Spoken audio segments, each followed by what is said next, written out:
Good morning.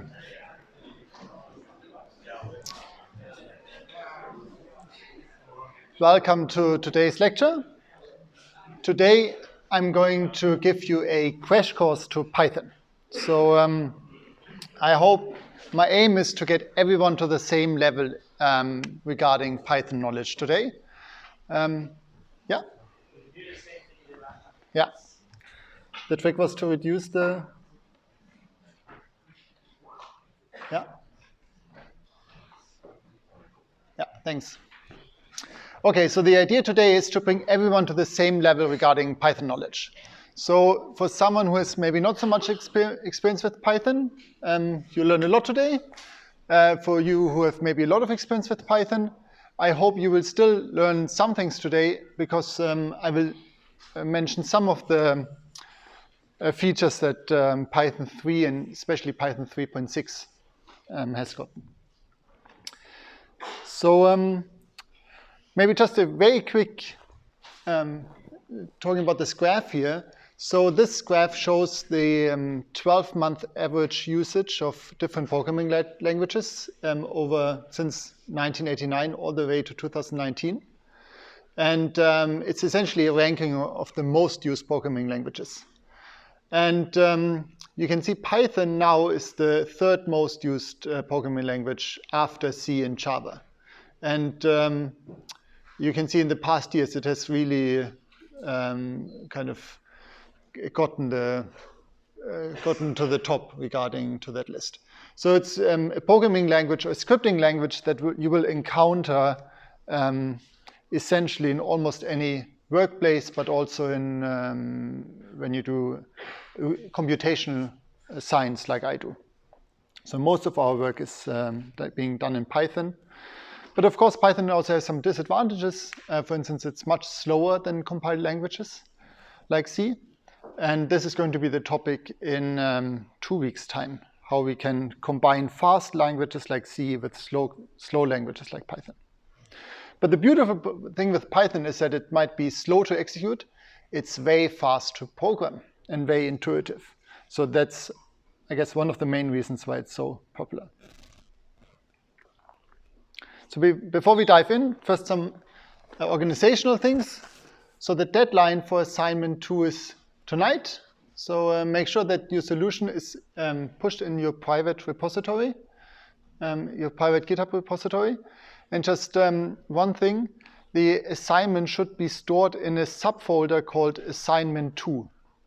So the structure of all the assignments will be your GitHub folder, and then there's folder assignment 1, where the solution for assignment 1 is. There's a folder assignment 2, where the solution of assignment 2 is, and so on and so forth. We've forgotten to state that explicitly, but we will upload an updated version of the assignment now. So just as a tip here. So you don't need to upload anything to Devilry. Devilry is only for us. We keep your points on Devilry, but we don't look at anything that you've uploaded there. So the only place where your solution should be is your GitHub repository. And then, of course, as always, if you need extensions, you can use the link on the course webpage. Then assignment 3 is going to be about Python, and that's now online. And there's also optional group sessions assignments that will be published later this week. And so an overview of the next lectures. So as I said today, I give you a crash course to Python. And then next week, we'll talk a lot more about advanced Python techniques. I want to tell you something more about how to document your code well, how to write tests in Python, and many other things. Okay, but before we can get started with Python, we need to install it. And chances are that you might already have a Python environment on your machine. Nevertheless, I recommend that you install an Anaconda package. So Anaconda is an environment that provides Python for you. And there's some reasons for this. So first of all, it's an environment that you can install locally to your user. So it's very easy to uninstall it, for instance, again. You just need to delete a folder. And it provides a consistent Python environment across different operating systems. So you can install Anaconda on Mac, Windows, and Linux. And it comes with a lot of additional packages. So for instance, on the EV machine, if you're missing one external package, you might have to ask the administrator to install it for you. While in Anaconda, you have a local installation and you can just install and uninstall different packages. So how do you get started with Anaconda? Well, essentially, you just follow the guidelines. You go to this website here and install it. And then if everything works out, then if you type in Python ---- version, you should see something like this, Python 3.6.8, for instance. And in this course, you should have at least version 3.6. So we use some of the features that Python 3.6 has. So the context, so yeah. The light's making it. Yeah.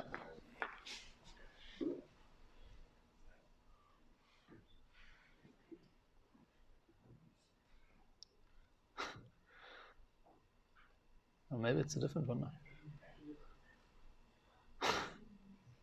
Okay. Oh, yeah, here we go. Is it too dark now? Okay, I'll check if everyone starts falling asleep, I switch on the slides again. So the conda, so once you've installed conda, you have also this command conda, and that is the conda package manager. And you can use that to install additional packages. So this is maybe not so relevant for this lecture, but in future lectures, we make extensive use of additional packages that Python has. And so if you, for instance, if you're interested in installing a package called SciPy, which is scientific Python, you can type in conda search SciPy, and then it lists all the packages that have something to do with SciPy. And then you've picked the one that you would like to install, type in conda install SciPy, and then you can start using it. And if you want to know which package you already have installed, then you can type in conda list. So I guess it's fairly straightforward. So of course, especially in this course, you should know how to get help if you're lost. So there's really good material online. So often Google gets you where you want to, but there's also some good references that I've posted here. So these are 3 books that are, I think, available also as ebooks for free. If you want to read some more advanced Python things in a book format, I could recommend these. But one thing that you will start using more and more once you're familiar with Python is the built-in documentation. And so that is essentially any function and any class and any module that you use in Python has, if it's programmed in a good way, it has documentation attached to it. And you can ask for the documentation of that function. And the way you do that, there's different ways how you do that. So your editor might already have some functionality for retrieving that documentation. But if you're in a command line, you can type in pydoc and then the function name or the module name that you want to learn, have the documentation for. So for instance, if I want to learn more about this log function in the math module, I can type in pydoc math.log. So forget about the question mark here. That's just because of my web environment here. But so then you get the documentation of this log function. And it tells you, it takes an argument x, and it returns the logarithm of x to the given base. Okay? And so that's essentially available for any Python functions. Okay, let's get started with our very first simple Python program. Looks like this, 6 lines of code. And if you want to, we'll go through that now line by line in a second. But the way if you want to run this code, you store it in a file hw.py. So py is the standard file extensions for Python programs. And then you have 2 options to run this. You can either type on the command line Python, then the Python file name, and then potential arguments that the program takes. And then you see the output. Alternatively, and you might remember this is very analogous to how we run bash programs. You can also make this file executable. So we use the change mod command. This is a bash command that can modifies if a file is executable or not. So we call the bash command change mod. This just means make it accessible for all users, and then this is a file name. So after this command, we can now execute that file, or it's an executable file, and we can just call ./hw.py. If it's a different folder, then replace the dot with the folder name. And then again the argument. And then you can see the output. So the nice thing with the second solution is that you don't need to think about if the script is now a Python command or not, right? So here you need to know that hw.py needs to run with Python, while here the user doesn't need to remember this anymore. So let's go through the script line by line. Yeah? If you add the shebang, is the .py extension necessary? If you have? If you add the shebang at the beginning of the Python file. This line here? Yeah. No, exactly. So this line is the reason why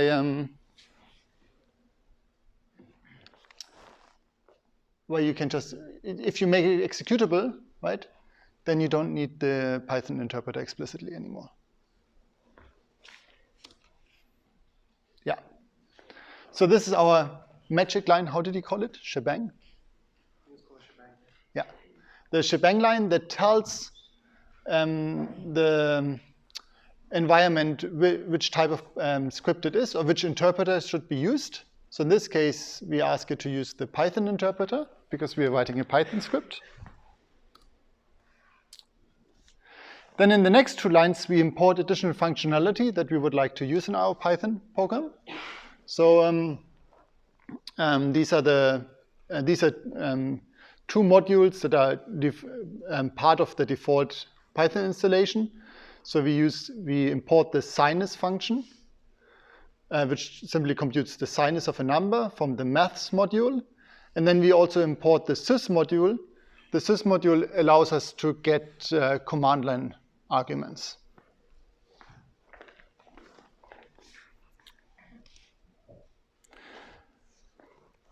So then we want to get the first command line argument. So so what the script does, right, it takes in a number as a command line argument and it computes the sinus of that number. So now what we need to do is we need to get the value of the first command line argument. And the way you do that is with sys.argv, and then this is a list, so you get the second entry of that list.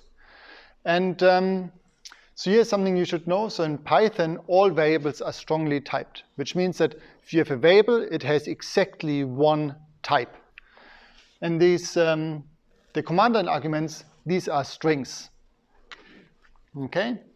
And of course, because we want to compute the sinus of a number, we need to convert that string into a floating point number.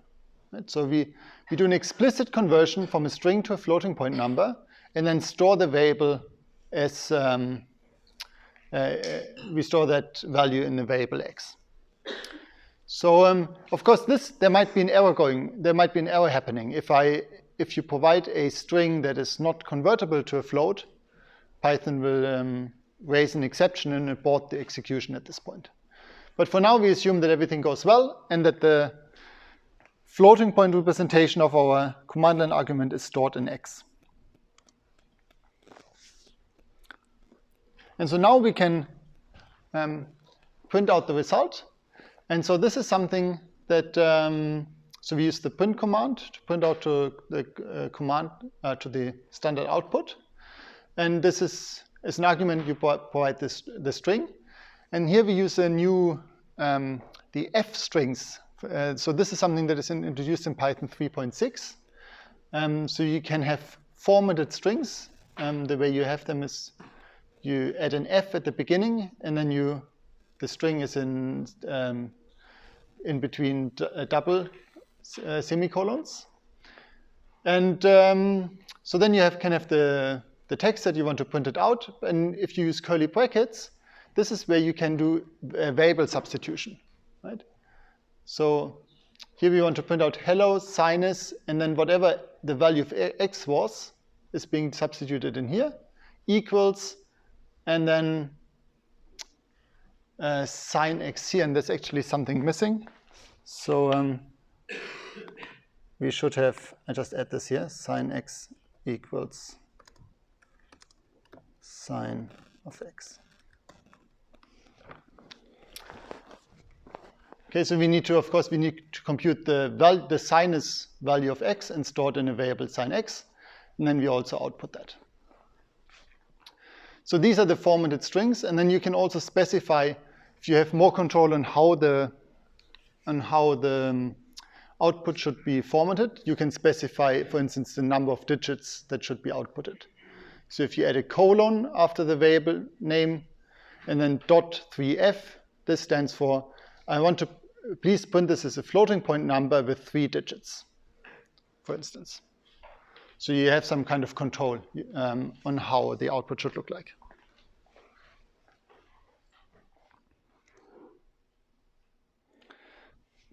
So just some, in case you haven't seen f strings before, there's some more tricks.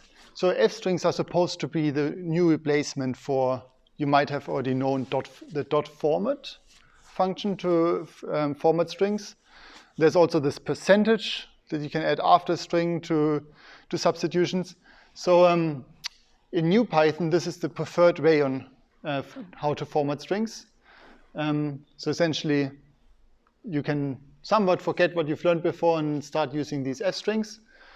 So the nice thing is, so the very simple usage is what I've shown just now. So you have some variables, and then you want to have a string where these variables will be, values are substituted. So use the f, then the double colons, and then use the curly brackets to do the variable substitution. So this is what I've already shown before. Now the nice thing is you can also call Python functions inside these curly brackets. So let me just show this to you. So the first line here, if I execute this,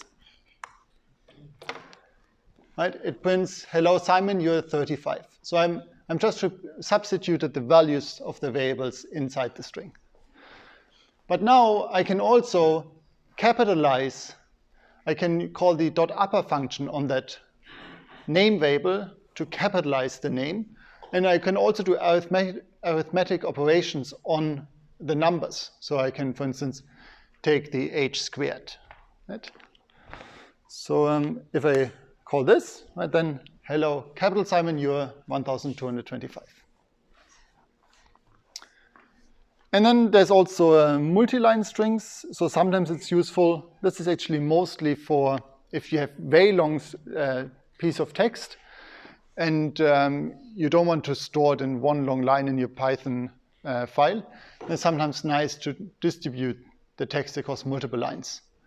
And so the way you do that is you use triple colons, either semi or double colons. It doesn't actually matter. But if you use 3 of them, then you start a multi-line string, and then you stop it again with a triple colon or semicolon.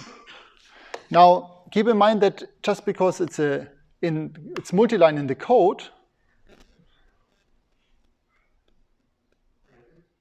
I'm missing a bracket here. Yeah.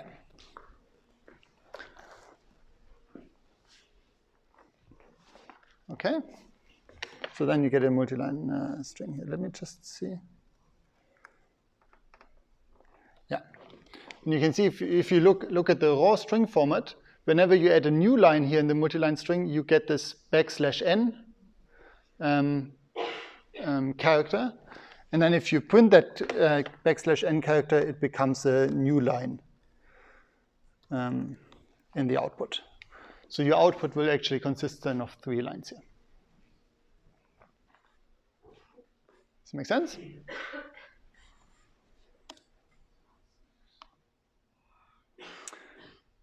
Okay, so that was our first encounter. Now let's look at some the fundamental basic data types that we have in Python. So we have, these are things that you will work with all the time, so it's important to know them. So we have very basic types. The basic types are Booleans. They can be either true or false. Then we have integers, and then we have floats. Okay, nothing too exciting here. Now it becomes more interesting. We also have sequences. So sequences are types that store a collection of items. And we have three different types. Strings in Python are actually considered a sequence. So a string is simply a collection of characters. And you will see there's a lot of similarities in a second between strings and the other sequences. So then we have lists. Lists are simply a list of items. But here we see a list of strings. They don't need to be of the same type. So you could have a list that consists of partially strings, partially integers, and partially floats, for instance. And then we have tuples, which are also a list of arbitrary items. But I'll show you in a second what's the difference between a list and a tuple. And then the third basic type that we work with all the time essentially is mappings. So also known as dictionary or hashes, if you're familiar with other languages.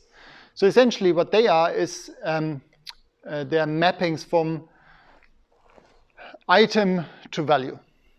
It's actually called a key to a value. And so the best example is probably phone book, right? Where you have the key is the name, and then the value is the associated phone number. Right? And so if you want to store mappings like this, then a dictionary is the type that you want to use. And so just the syntax. So the lists use a square bracket. Tuple use a round bracket, but there's an alternative notation. You can actually get rid of the round brackets, and that's equivalent.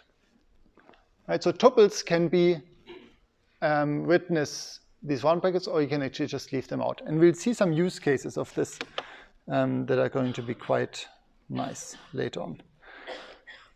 And then if you have dictionaries, you use curly brackets, and then there's always the key, colon, value, comma, key, colon, value. And so you can continue this arbitrarily.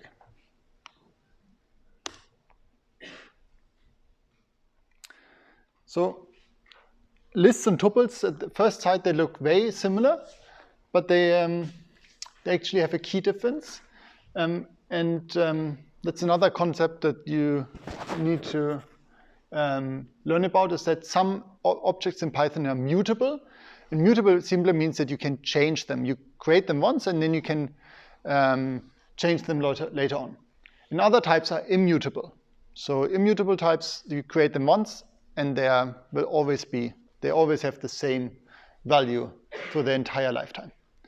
And so the difference between list and tuple is that lists are mutable while tuples aren't. And the best way you see that is if you create a list, you have this function mylist.append that adds another item to your list. Right? And that is a valid operation. While in tuple, you create a tuple once, and then let's say you want to change the third item and set it to a new value. And if you run this, you get a Python error saying the tuple object does not support item assignment. Right? And the reason is because it's an immutable type. And so strings, for instance, is also an immutable type. So once you created a string, and it can never change. So as I mentioned before, in Python, any variables have a strongly typed, which means that they have exactly one type. And sometimes it's useful to check if you have a variable, maybe a variable is passed into a function, and you're supposed to check if that variable has a specific type. The way you do that is you call the type function on that variable of interest. So type of phone book, right? And then you can do a check if this is a dict. So I'm checking if it's a dictionary, then if an if statement here, and if it is a dictionary, then I have a print statement saying phone book is a dictionary. Let's see if that actually, I haven't executed the code before, so it fails now. Does that make sense?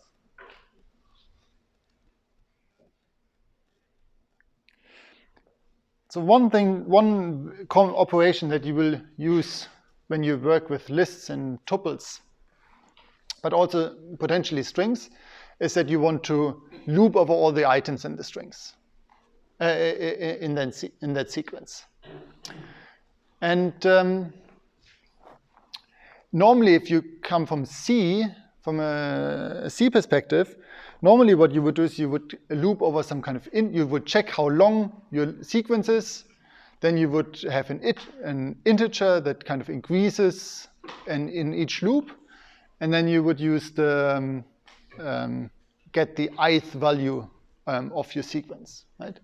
In Python, this can be done much more elegantly.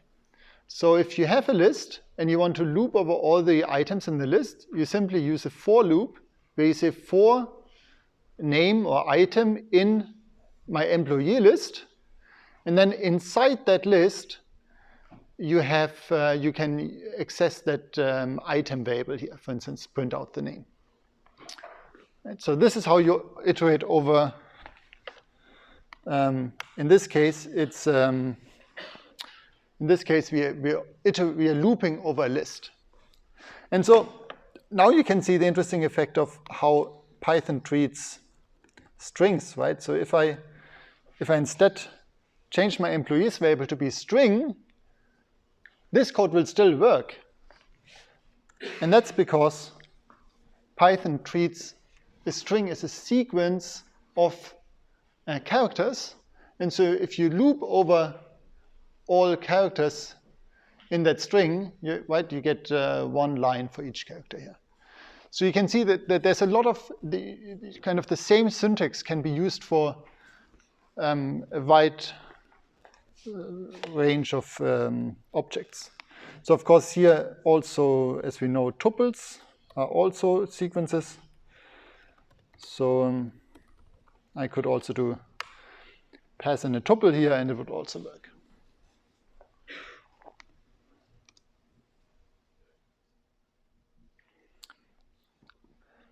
So another very important operation is to extract a subset of a sequence. So if you're not interested in all the items, but only a subset of these.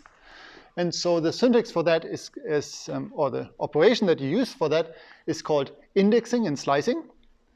And the syntax is the following. So if you have your item list, you can use these square brackets. Then you say, you describe the subset of the list that you're interested in. So you have an index that where you want to start your sublist. And then you have an index for when you want to end the subset. And then there's also a third option, which is the stride, which means that you want to skip that you're only interested in every nth item in that sublist. So for instance, if you have a list of integers and you're only interested in the even numbers, right, then you only want to have every second. Then you would set stride to 2. I'll show you an example in a second. And so the indexing for the start and end, the way how this counting works is essentially you can count forwards or backwards. So for instance, if we have a sequence of characters or a string here, then if you want to have a substring starting from the beginning, you would choose the index 0, but you could also choose the index -5, sorry. If you start at the end and kind of go 1 character back, 2, 3, 4, 5 characters back. So -5 in this case is equivalent to the index 0. And then, of course, then if you want to start the substring from the age here, you would choose in the index 1. So for instance, now if I have my strings equals chips, then I call string sliced from 1 to -2, right? Then I can check here. I should get, my substring will start here, so at the age, and it will go all the way to -2, which would be here. So I should get high as an output. I can check that. High. And of course, I could also, you can also just ask for a single item in that list. So if you only do string of 1, then you only get the age. So this is the standard way of retrieving individual items. And so this works exactly, so this type of slicing and indexing works exactly the same also for tuples and lists, because they're just treated as sequences. So I give you an example. If I use this range method, let me just maybe show you what this does.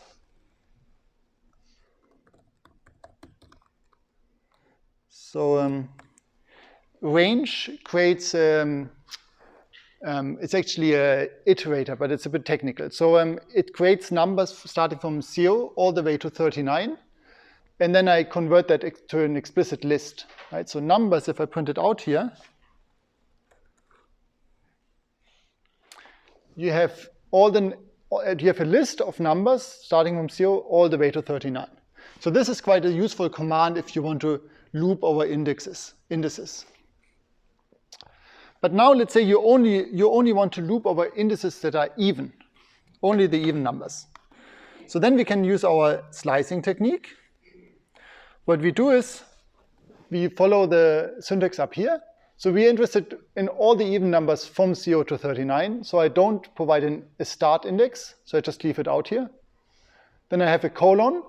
I also don't want to have an end index. So again, I leave a number out here. Just continue with the colon. But then I use a stride saying I'm only interested in every second value. So I added 2 here as the stride value. And then if I execute this, you can see that the output now is only the even numbers that I was interested in.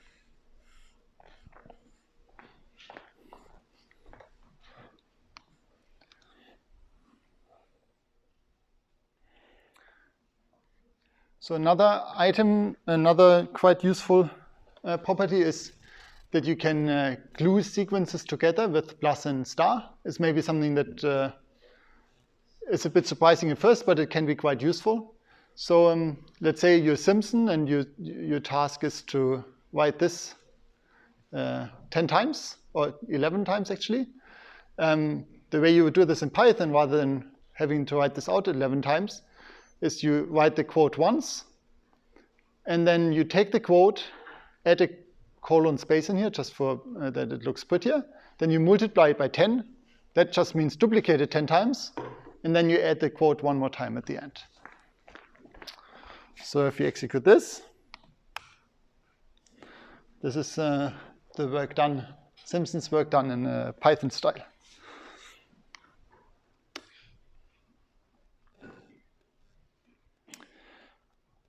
Okay, so I've created here some cheat sheets. It's very small.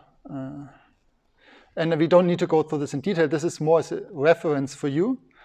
I have, I think, 3 or 4 cheat sheets for the different types, so strings, tuples, dictionaries, and lists. And these are kind of very useful functions that just read through them when you have a bit of time and kind of remember which kind of options you have when you operate with strings. So just maybe to highlight one here, if you're interested in, I have a long text and you're interested in if a specific word is in that text, right? What you can do is you can just write if the substring in quote, if they in quote, and then have a if test on that, right? So this syntax here allows you to check if a string if a substring is contained in a string. Right? Then you have replace, for instance, to replace substring, to replace words in a string, convert everything to lower and uppercase. This one is actually quite useful, a quote.strip. So that removes any white characters at the end and the beginning. So this is often when you, for instance, if you ask for a password, then after you received it, you would typically call this password.strip, because typically white spaces are not considered part of the password. And yeah, so you should try and remove them.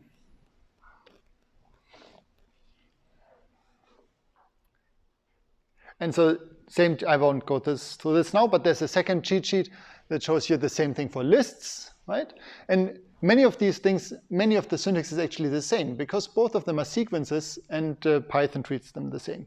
But there's some operations that you have on lists that you don't have on strings, and the other way around. And then same thing for tuples. So this is for you as a reference. So then we have dictionaries, which I haven't talked about much. Dictionaries, again, think of dictionaries essentially like tuples, or lists, actually more like lists, except that, you know, when we work with lists, when we want to index specific items, we always use integers. So lists and tuples are always integer indexed, while dictionaries generalize that and allow us to use indices that are of any type. And we have to be a bit careful. It's actually not any type. It's only immutable types that can be used as an index. So sometimes you might, just be aware of that. So for instance, if you have a list, right, you have to use an integer. If you have a dictionary, we can have strings for the indexing. That's really the key difference. So this is, we have already shown you how we can create these dictionaries. We use the curly brackets, and then once we created them, we can access individual items with also the square brackets and then the key name in here. So if I create the phone book and then I ask for Edward Munch, then, oh yeah, maybe it's just, let's see, yeah. So then Edward Munch, unfortunately, they didn't have phones yet, so he doesn't have a phone number. So dictionaries are just like lists are mutable, which means that you can change them after you created them.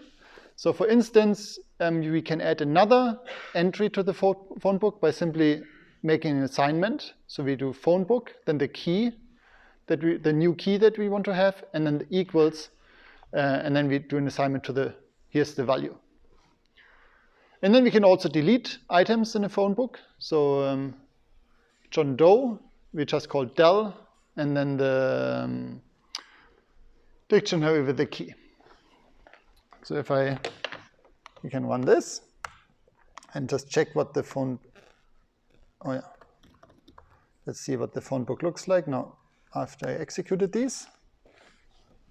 So now you can see it's Franz Stahl, which we already initially had. John Doe is not part of anymore of the list, but now we have Marie Erdal. Is it also possible the other way around? Like if you provide the key to get the if you provide the value to get the key? Like if I type in the phone number to get the name? Yeah, good question. So one of the problems is that it's not unique. So in a phone book, there's always one key there's only one, how should I say this? So then the keys here need to be unique. So you can never have the same key twice in a dictionary. But you might have the same value showing up for different keys. So for instance, the phone book might have two nuns here, right?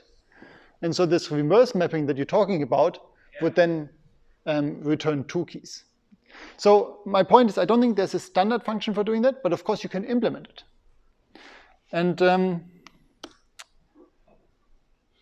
I think the next slide should at least give you a guidance on how you can do that, because what you need to do is you need to loop over all the key and values through your dictionary and check if the value is the one that you're looking for, right? And then collect them in a list. So, okay, so just like looping over lists and tuples is a very common operation, also looping over dictionaries is very important. And you have two different standard ways of looping over dictionaries. The first one is that you loop over the, you just write exactly the same syntax as we had before, for name and phone book.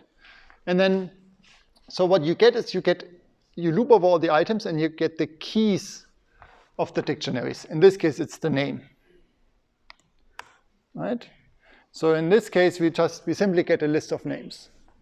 And so if we wanted to, we could now also, in addition, print phone book, and then we use the key in here to also print the associated number, the phone number of that relevant person.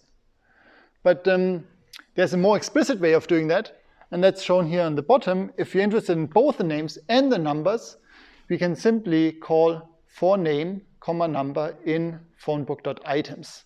So phonebook.items returns always tuples containing the key and the value, right? And this tuple will be stored in two variables, name and number. And then we can use both these variables inside our loop. So we can make a nice list of, we can make a nice representation of our phone book with these two lines.